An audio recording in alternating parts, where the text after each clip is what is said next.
अस्सलाम वालेकुम। मेरा नाम है डॉक्टर नुमान अहमद और आप देख रहे हैं मेरा YouTube channel homeopathy with doctor Numan Ahmad. आज हम जिस टॉपिक पे बातचीत करने वाले हैं वो लीवर है और उसके फंक्शंस, लीवर का डिसऑर्डर जो है, लीवर के नॉर्मल फंक्शन के अंदर तब्दीली आ जाना, उसके साइन एंड सिम्टम्स और उसकी कुछ होम्योपैथिक मेडिसिन्स। तो चलिए शुरू करते हैं। सबसे पहले हम ये जानते हैं कि लीवर का हमारी बॉडी में काम क्या है। लीवर बेसिकली हमारे थोरैक्स के नीचे मौजूद एक ऑर्गन है जिसने डिटॉक्सिफाई करना होता है मुख्तलिफ़ किस्म के केमिकल्स को, ताकि हमारी खून को बचा सके मुख्तलिफ़ किस्म की डिजीज़ से। तो असल में हमारे यहाँ कुछ जो तबीब हैं उनका ये मानना है कि जिगर खून पैदा करता है। असल में ये मिस हैंडलिंग और आप कह सकते हैं कि ये गलत उन्होंने एक कॉन्सेप्ट अपने दिमाग में बिठा लिया हुआ है कि जिगर जो है ये लीवर हमारा जो है ये खून को पैदा करता है। लीवर बेसिकली खून को डिटॉक्सिफाई करता है। ये आप लोग पहले बात क्लियर कर लें। हमारी बॉडी के अंदर कई तरह के केमिकल्स पैदा होते हैं, जैसे कि यूरिया सबसे पहला केमिकल हमारी बॉडी के अंदर जो पैदा होता है, यानी आप इसे कह लें कि ये वेस्ट प्रोडक्ट की सूरत में होता है। तो यूरिया जो है ये पैदा कैसे होता है? अमाइनो एसिड्स जो होते हैं उसकी मेटाबॉलिज्म के दौरान यूरिया जो है वो पैदा होता है। अब दूसरा जो हमारी बॉडी के अंदर वेस्ट प्रोडक्ट बनता है वो है क्रेटिनिन।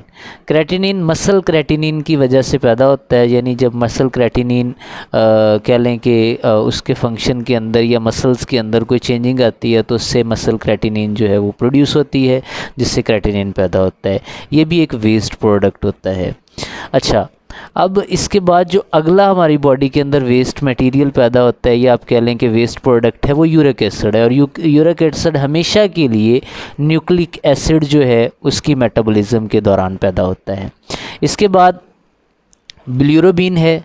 बिलिरुबिन भी बुनियादी तौर पर एक वेस्ट प्रोडक्ट है और ये हेमोग्लोबिन की ब्रेकडाउन से पैदा होता है।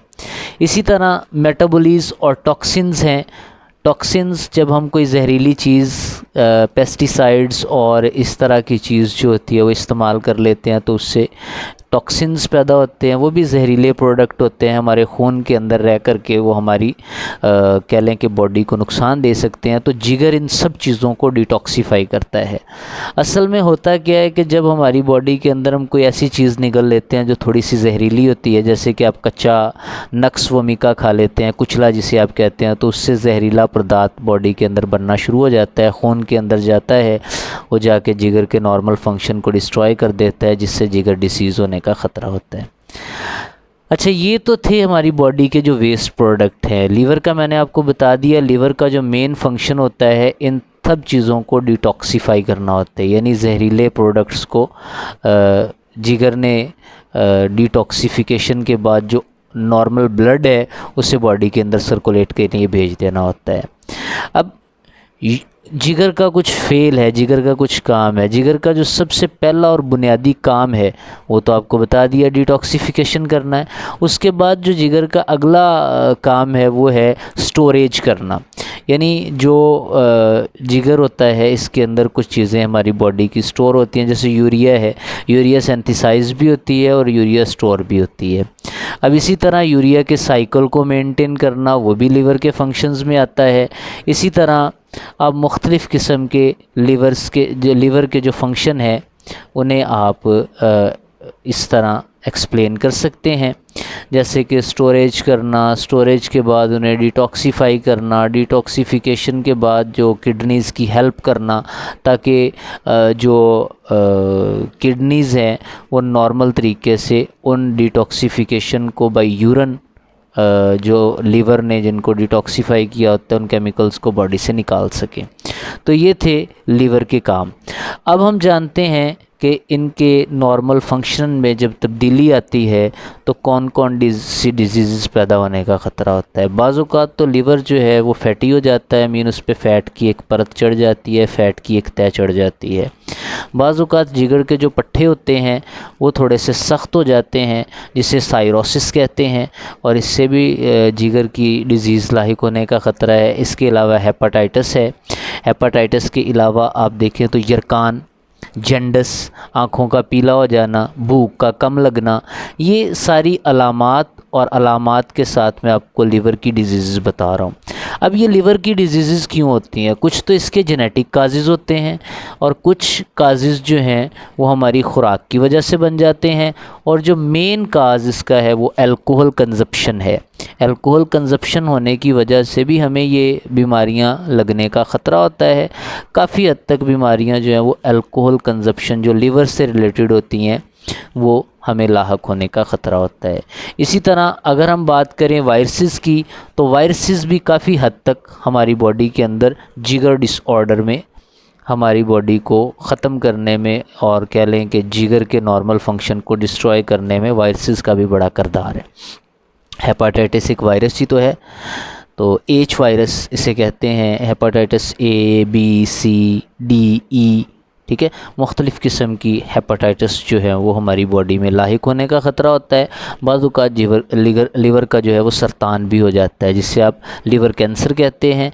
बाज़ औक़ात लीवर की जो बीमारियां हैं ये एक्यूट होती हैं, नॉर्मल के बाद ठीक हो जाती हैं, लेकिन आहिस्ता आहिस्ता वो क्रॉनिक जब शक्ल इख्तियार कर जाती हैं तो फिर इन्हें क्योर करना थोड़ा सा मुश्किल हो जाता है।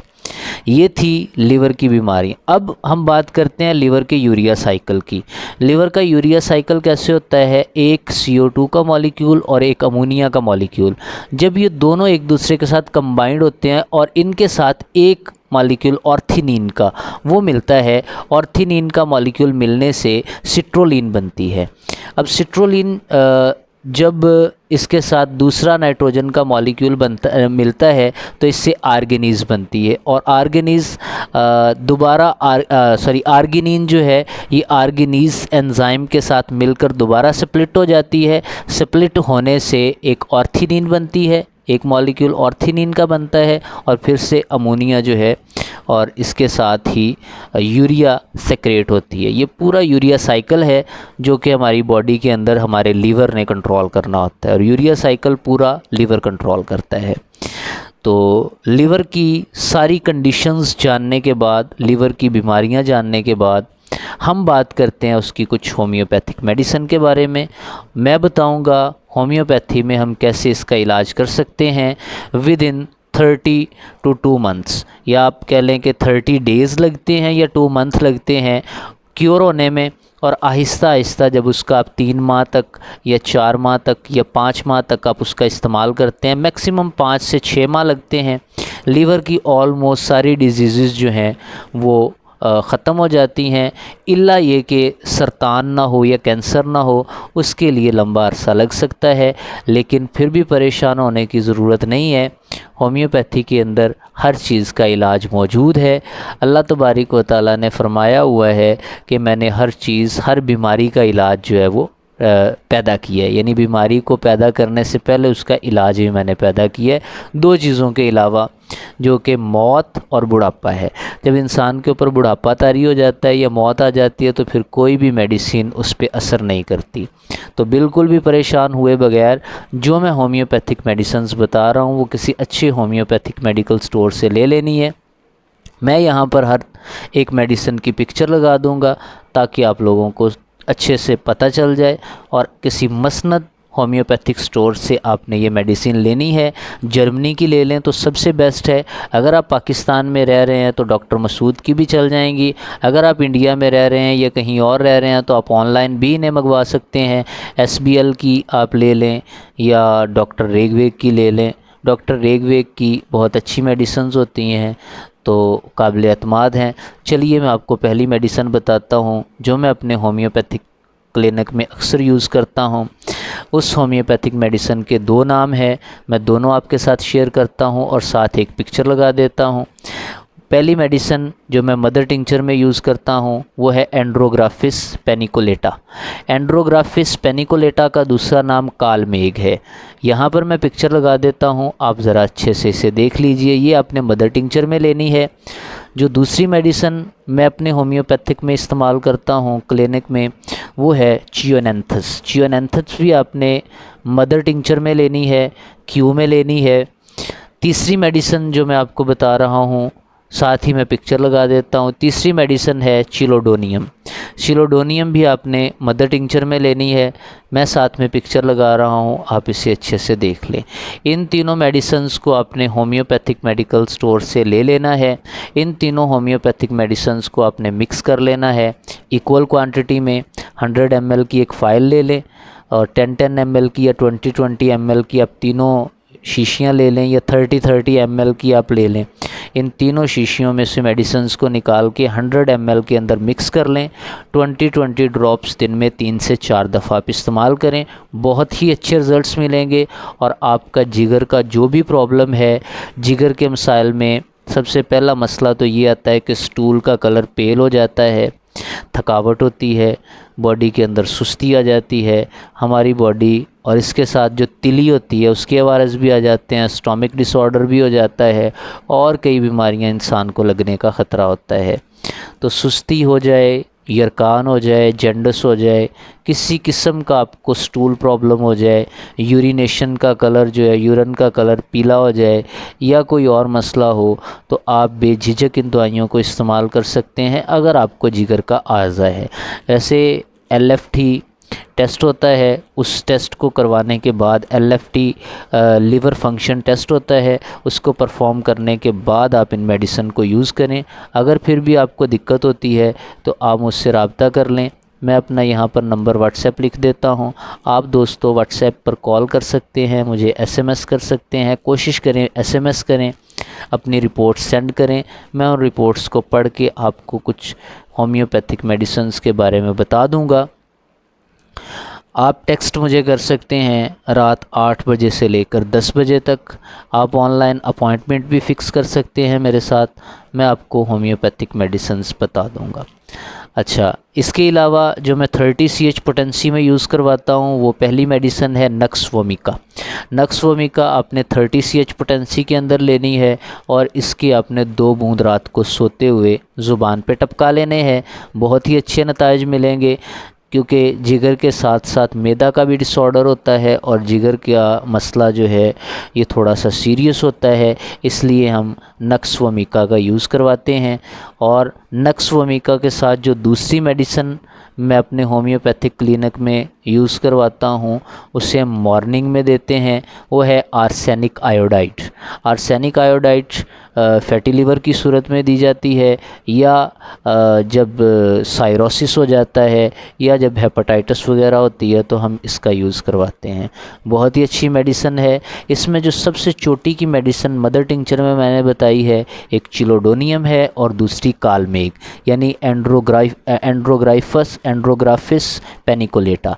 एंड्रोग्राफिस पेनिकोलेटा के बहुत अच्छे नताइज मिलते हैं जिगर के मसाइल में, और साथ में चिलोडोनियम भी बहुत अच्छा रिज़ल्ट देती है, चियोनेंथस भी बहुत अच्छा रिज़ल्ट देती है। आप इन मेडिसिन को रेगुलरली 1 से 1.5 माह तक इस्तेमाल करें, आपको खातर खा फ़ायदा नज़र आएगा। अगर आपको मज़ीद बेहतरीन महसूस हो तो आप इस मेडिसिन को कंटिन्यू करें, आपको इंशाल्लाह बहुत अच्छे रिज़ल्ट्स मिलेंगे। अल्लाह हाफिज़।